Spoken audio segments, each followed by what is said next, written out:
A few moments later. Bombastic side-eye, criminal offensive side-eye.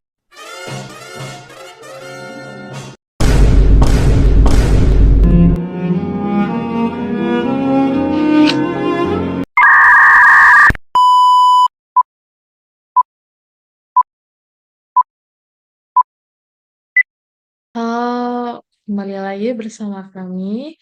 Kami dari Universitas Katolik Musikaritas, Fakultas Bisnis dan Akuntansi, Program Studi Akuntansi dengan mata kuliah Akuntansi Sektor Publik. Dengan dosen pengampu, Haja Dr. Mutiara Maimuna, SE, MSI, AK, CA, BKP, CA, CPA, ASEAN CPA. Perkenalkan, nama saya Margaret Taylor Panggabean dengan NIM 2121079 dan perkenalkan teman saya.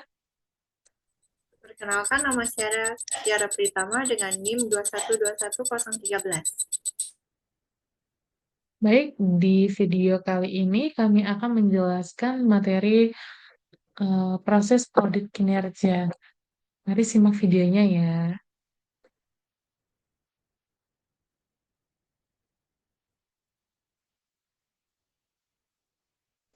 Dalam pembahasan kali ini, kami akan membahas pendahuluan, struktur audit kinerja, tahap pengenalan dan perencanaan, tahapan audit, tahapan pelaporan, dan tahap penindaklanjutan atau disebut follow up.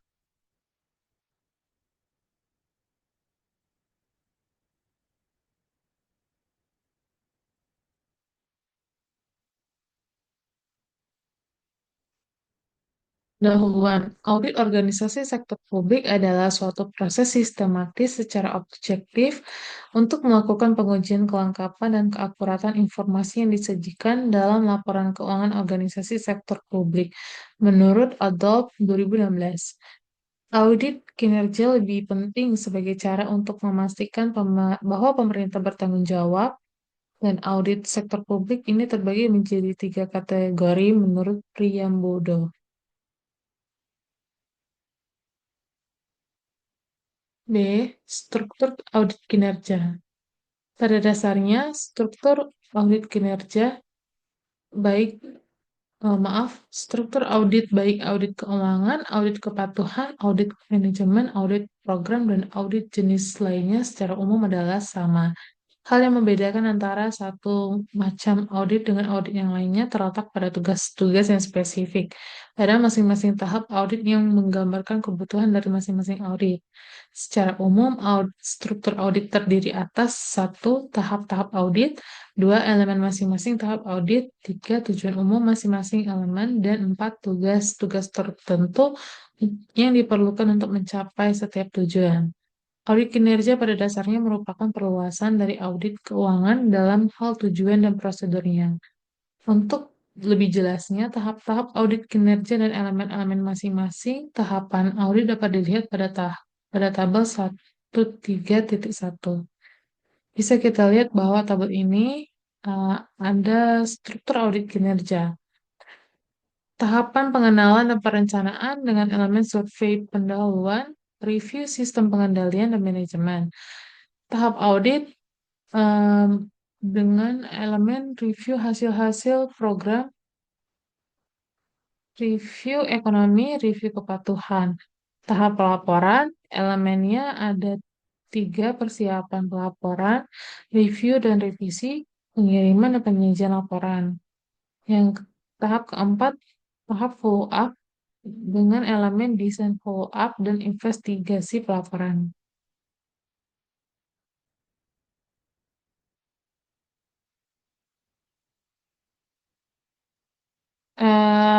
Tahap pengenalan dan perencanaan.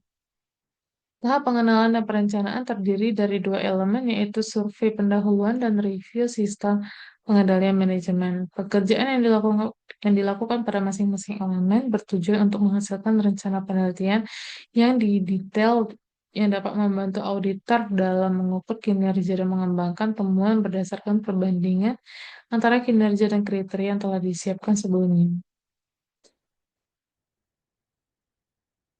Yang pertama, survei pendahuluan. Pada tahap survei pendahuluan, auditor akan berupaya untuk memperoleh gambaran yang akurat tentang lingkungan organisasi yang diaudit, terutama berkaitan dengan struktur dan organisasi dan operasi organisasi, lingkungan manajemen, kebijakan, standar, dan produk kerja. Deskripsi yang akurat tentang lingkungan organisasi yang diaudit akan membantu auditor untuk menentukan tujuan audit dan rencana audit secara detail. Memanfaatkan sumber daya yang ada untuk hal-hal yang sifatnya material, mendesain tugas tanpa efisiensi, men- mendesain tugas secara efisiensi, dan menghindari kesalahan. B. Review sistem pengendalian. Proses audit yang dilakukan pada tahap review sistem pengendalian secara garis besar terdiri dari 3 langkah, yaitu yang pertama, menganalisis sistem manajemen organisasi, yang kedua, membandingkannya dengan model yang ada, yang ketiga, mencatat dugaan terhadap setiap ketidakcocokan atau ketidaksesuaian. Dalam melakukan review yang sistem pengendalian, auditor dapat mengarahkan pekerjaannya dengan mencoba menjawab pertanyaan-pertanyaan berikut. Yang pertama, apakah organisasi membuat perencanaan yang cukup? Apakah strategi untuk mencapai tujuan telah ditetapkan? Apakah standar pencapaian tujuan juga telah ditetapkan? Yang kedua, apakah organisasi sudah terstruktur dengan baik untuk menjalankan aktivitasnya? Apakah sumber daya sudah tersedia dan terdistribusi dengan baik? Yang ketiga, apakah rencana sudah dikomunikasikan kepada pihak-pihak yang bertanggung jawab untuk melaksanakan? Yang keempat, apakah kinerja telah dimonitor dengan menggunakan dasar atau kriteria yang pasti? Apakah penyimpangan dari rencana semula diidentifikasi dan dianalisis dengan hati-hati? Apakah tindakan koreksi yang tepat waktu telah dilaksanakan?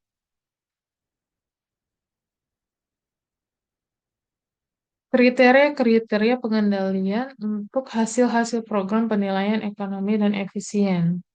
Kriteria yang digunakan untuk menilai reliabilitas data dibagi dalam 2 area. Yang pertama, proses pengumpulan, perhitungan, dan pelaporan data. Proses yang ada didesain untuk memastikan fairness, dependability, dan reliability data. Yang kedua, terdapat pengendalian dalam proses pengumpulan dan perhitungan data untuk memastikan integritas data. Yang ketiga, pengendalian yang telah ditetapkan sudah dijalankan. Yang keempat, terdapat dokumentasi yang memadai untuk menentukan integritas data. Yang kedua, kecukupan pelaporan data. Data yang dikumpulkan dan dihitung dibuat dengan dasar yang konsisten dengan tahun sebelumnya. Kewajaran dan reliabilitas data disajikan dengan kriteria tertentu.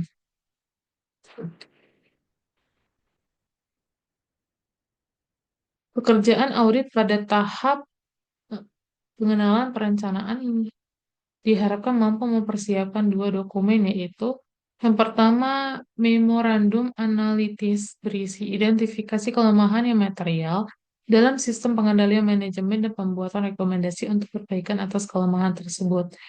Yang kedua, memorandum perencanaan dibuat berdasarkan hasil review sistem pengendalian untuk menentukan sifat, luas, dan waktu untuk pekerjaan audit berikutnya.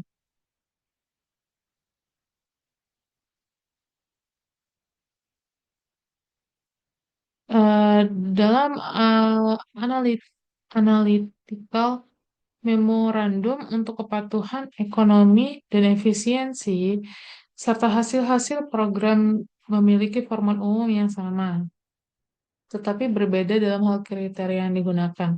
Pengendalian manajemen fokus evaluasinya adalah kecukupan perencanaan, struktur organisasi yang memadai, dan efektivitas kepemimpinan manajemen. Fokus evaluasi kepatuhan adalah memastikan apakah entitas sudah mengikuti peraturan, hukum, dan kebijakan-kebijakan yang telah ditetapkan. Fokus evaluasi keekonomisan dan efisiensi adalah penentuan apakah entitas menggunakan sumber daya yang dimilikinya secara ekonomis dan efisien. Fokus evaluasi hasil-hasil program adalah apakah hasil yang diinginkan telah tercapai, apakah tujuan ditetapkan oleh pihak yang berwenang, dan apakah entitas telah mempertimbangkan alternatif-alternatif yang memberikan hasil yang diinginkan dengan biaya yang lebih rendah.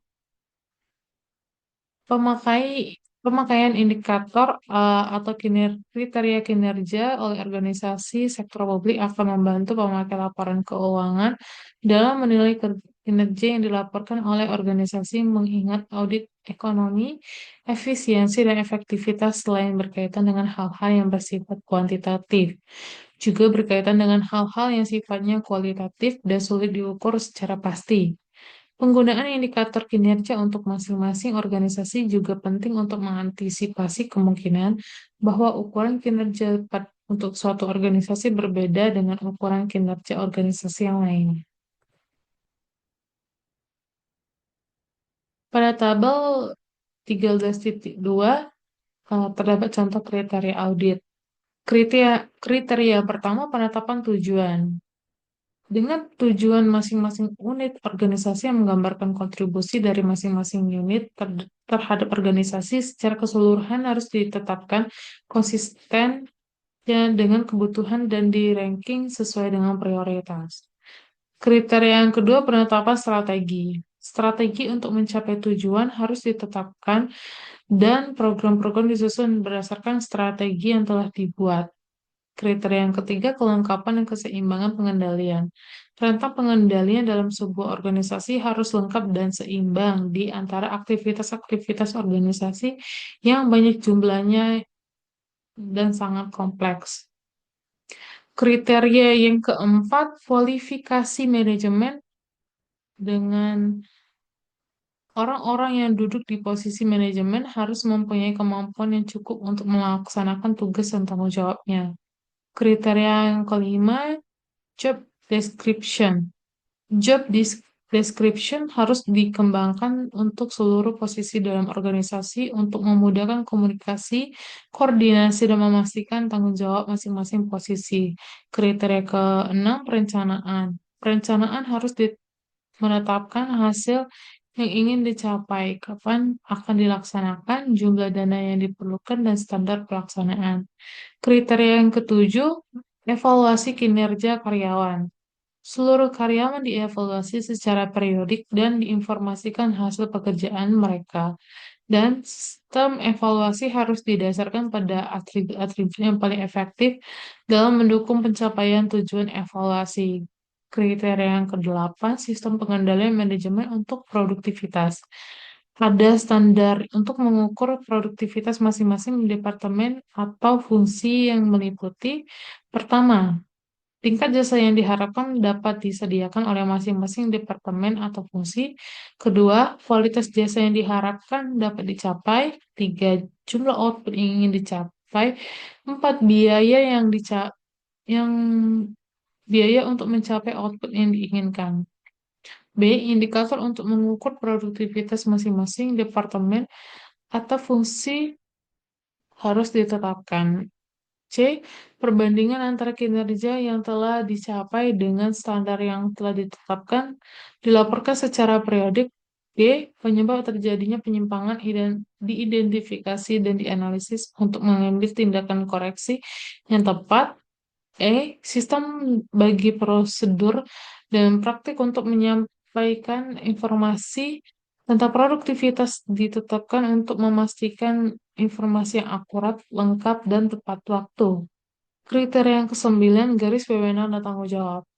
Garis wewenang dan tanggung jawab dalam organisasi harus ditetapkan dengan jelas, tidak tidak terduplikasi dan ditetapkan secara logis dan konsisten. Kriteria yang ke-10, pelaksanaan dan pengendalian. Pelaksanaan, konfirmasi, dan pembatasan tindakan disesuaikan dengan rencana yang ditetapkan untuk mencapai tujuan. Kriteria-kriteria audit yang diterangkan di atas hanya merupakan contoh.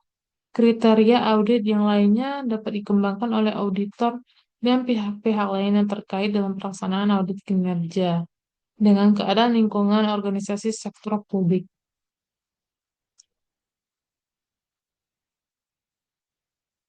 D. Tahapan audit. Tahapan-tahapan dalam audit kinerja disusun untuk membantu auditor dalam mencapai tujuan audit kinerja. Review hasil-hasil program akan membantu auditor untuk mengetahui apakah entitas telah melakukan sesuatu yang benar. Review ekonomis dan efisiensi akan mengarahkan auditor untuk mengetahui apakah entitas telah melakukan sesuatu yang benar tadi secara ekonomis dan efisiensi, dan review kepatuhan akan membantu auditor untuk menentukan apakah entitas telah melakukan segala sesuatu dengan cara yang benar, sesuai dengan peraturan dan hukum yang berlaku. Dalam menjalankan elemen-elemen tersebut, auditor juga harus mempertimbangkan masalah biaya kos. Atas dasar pertimbangan tersebut disarankan agar elemen-elemen tersebut dijalankan secara terpisah atau tersendiri-sendiri. Komponen audit. Yang pertama, identifikasi lingkungan manajemen. Auditor harus familiar dengan lingkungan manajemen klien untuk memahami keterbatasan-keterbatasan yang dihadapi organisasi. Untuk itu, auditor harus mengetahui apakah dengan seksama dan akurat gambaran menyeluruh organisasi dari perspektif hukum, organisasi, dan karyawan. Auditor mengumpulkan informasi sehubungan dengan 1. Persyaratan hukum dan kinerja, 2. Gambaran organisasi, 3. Sistem informasi dan pengendalian, 4. Pemahaman karyawan atas kebutuhan dan harapan. Yang kedua, perencanaan dan tujuan. Komponen ini berkaitan dengan review atas proses penetapan rencana dan tujuan organisasi. Auditor harus menguji keberadaan tujuan yang ditetapkan secara jelas dan rencana-rencana untuk mencapai tujuan tersebut, serta keterkaitan dengan aktivitas-aktivitas yang dilakukan dengan kebutuhan dan tujuan organisasi. 3. Struktur organisasi. Komponen ini berkaitan dengan sebagaimana unit diatur dan sumber daya dialokasikan untuk mencapai tujuan organisasi. Struktur organisasi menunjuk pada otoritas formal maupun informal dan tanggung jawab yang terkait dengan organisasi. Keempat, kebijakan dan praktik. Komponen ini mengacu pada kebijakan yang berlaku umum atau kebijakan publik yang merupakan kesepakatan yang dirumuskan oleh masyarakat yang diwakili oleh lembaga legislatif dan diformalkan dalam peraturan atau petunjuk administratif yang mengacu pada sejumlah aktivitas yang harus dilaksanakan. Yang kelima, sistem dan prosedur. Sistem dan prosedur merupakan rangkaian kegiatan atau aktivitas untuk menelaah struktur pengendalian, efektivitas ketetapan, logika, dan kebutuhan suatu organisasi. Salah satu contoh sistem dan prosedur yang biasa digunakan adalah standar operating procedure, yang menjelaskan sebagaimana sebuah fungsi atau tanggung jawab dilaksanakan. Keenam, pengendalian dan metode pengendalian. Komponen ini berhubungan dengan pengendalian intern, terutama accounting control dan administratif control. Pengendalian akuntansi diperlukan untuk menyusun rencana, metode, dan prosedur organisasi untuk menjaga kekayaan perusahaan dan reliabilitas data keuangan. Pengendalian administratif terdiri dari rencana, metode, dan prosedur organisasi yang berfokus pada efisiensi operasional, efektivitas organisasi, dan kepatuhan terhadap kebijakan manajemen serta ketentuan yang berlaku. Selanjutnya akan dijelaskan oleh teman saya.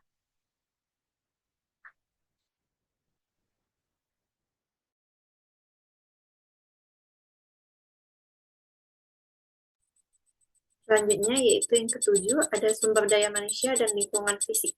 Komponen sumber daya manusia dan lingkungan fisik berkaitan dengan sikap karyawan, dokumentasi tentang berbagai aktivitas, dan kondisi fisik pekerjaan. Kedelapan, ada praktik penempatan karyawan. Komponen ini mengacu pada 1. Metode dan prosedur yang digunakan untuk melindungi sumber daya manusia yang digunakan untuk mencapai tujuan organisasi. Yang kedua, metode dan prosedur yang digunakan untuk mengatur administrasi penggajian. Yang ketiga, metode dan prosedur yang digunakan untuk menilai kinerja karyawan. Keempat, kebijakan dan prosedur pelatihan karyawan. Kelima, affirmative action plans, yaitu rencana-rencana tindakan yang disetujui oleh pihak-pihak tertentu. Auditor perlu mengevaluasi affirmative action plans untuk memastikan banyak hal tersebut tidak bertentangan dengan hukum yang berlaku dan pelaksanaan rencana berjalan secara efektif. Next.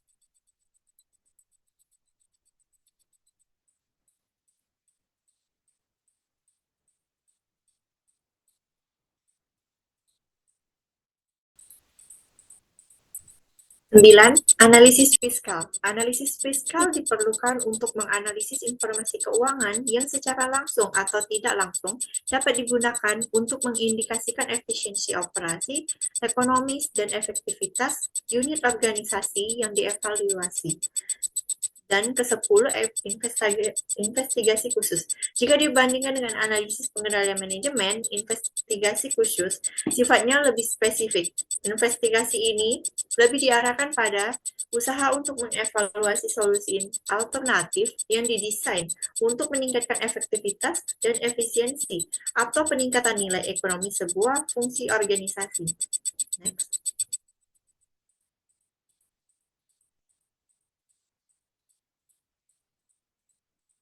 Tahapan pelaporan.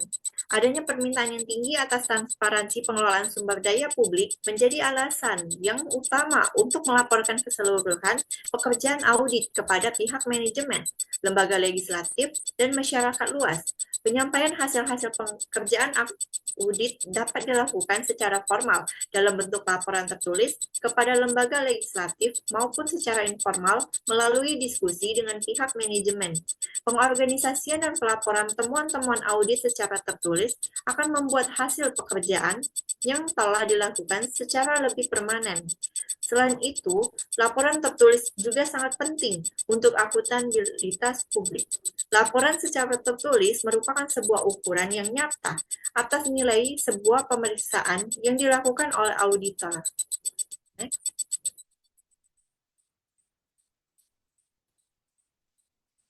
Tiga langkah utama yang sangat penting dalam mengembangkan laporan audit secara tertulis. Yang pertama, persiapan. Pada tahap persiapan, auditor mulai mengembangkan temuan-temuan audit, menggabungkan temuan-temuan tersebut menjadi sebuah laporan yang koheren dan logis, serta menyiapkan bukti-bukti pendukung dan dokumentasi yang diperlukan. Dua, penelaah. Merupakan tahap analisis kritis terhadap laporan tertulis yang dilakukan oleh staf audit, review, dan komentar atas laporan diberikan oleh pihak manajemen. 3. Pengiriman, meliputi persiapan tertulis sebuah laporan yang permanen agar dapat dikirim ke lembaga yang memberi tugas untuk mengaudit dan kepada audite. Next.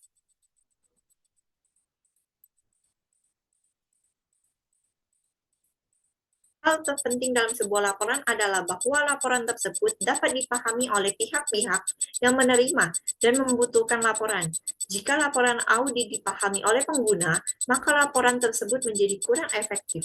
Agar dapat menyampaikan hasil audit dengan baik, auditor pertama kali harus memastikan siapa yang kompeten untuk menulis laporan dan siapa para pembaca atau pengguna laporan audit tersebut. Umumnya pembaca laporan audit adalah orang-orang yang well educated di bidangnya masing-masing dan mempunyai kemampuan yang bagus untuk membaca laporan audit. Meskipun sebagian besar pembaca laporan audit adalah orang-orang yang mempunyai kemampuan yang cukup tinggi, pembaca laporan biasanya tidak memahami secara teliti kegiatan manajemen atau program yang dilaporkan auditor. Oleh karena itu, auditor sebaiknya menerangkan dan menjelaskan lebih detail aktivitas itu. Auditor sebaiknya menerangkan dan menjelaskan lebih detail program yang diuji dalam audit kinerja. Penggunaan kata-kata yang tepat, pemakaian kalimat-kalimat, dan paragraf yang koheren, logis, dan mempunyai penekanan akan membantu pembaca dalam memahami laporan.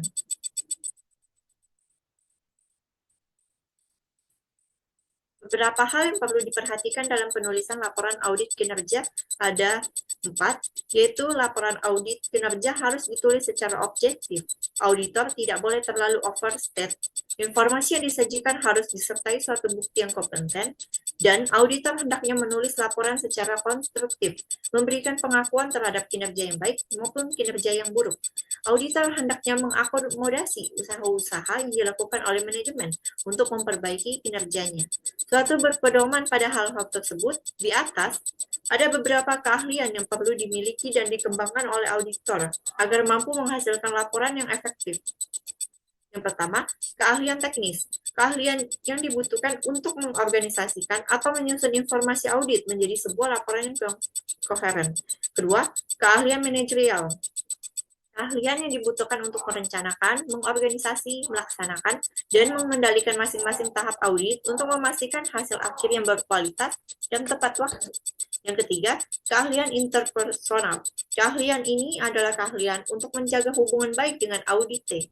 Kemampuan untuk menyampaikan temuan-temuan negatif menjadi kesempatan-kesempatan positif, sehingga mampu meyakinkan manajemen atas potensi-potensi yang ada.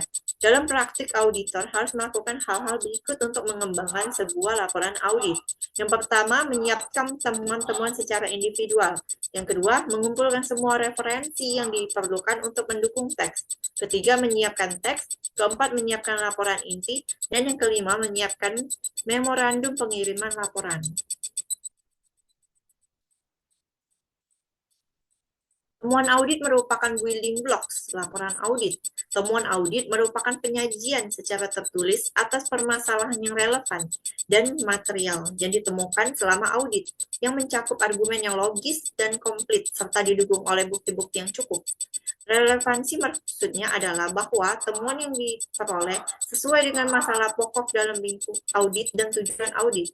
Materialitas berkaitan dengan sejauh mana kondisi-kondisi yang ada berpengaruh secara signifikan terhadap organisasi yang diaudit.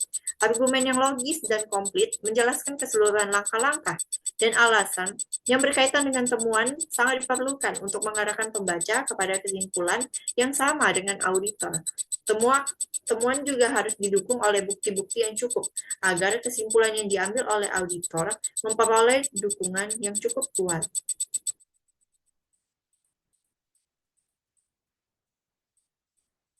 F. Tahap penindaklanjutan.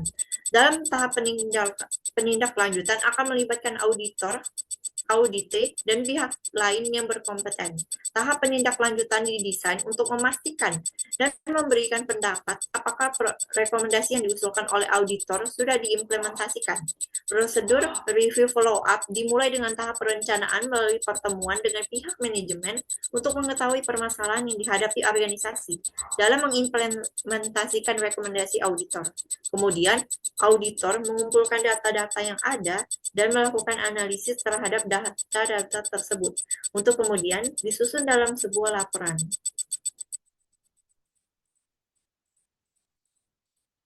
Dari sisi auditor, hal-hal yang perlu diperhatikan dalam tahap penindaklanjutan antara lain dasar pelaksanaan follow-up, pelaksanaan review follow-up, batasan follow-up, implementasi rekomendasi, dan pemeriksaan kembali secara periodik.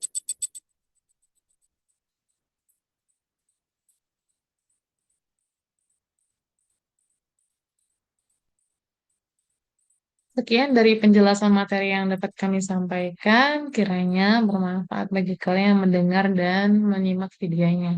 Terima kasih telah menonton video kami dari awal hingga akhir. Kami mengucapkan mohon maaf apabila ada salah kata. Kami akhiri, terima kasih.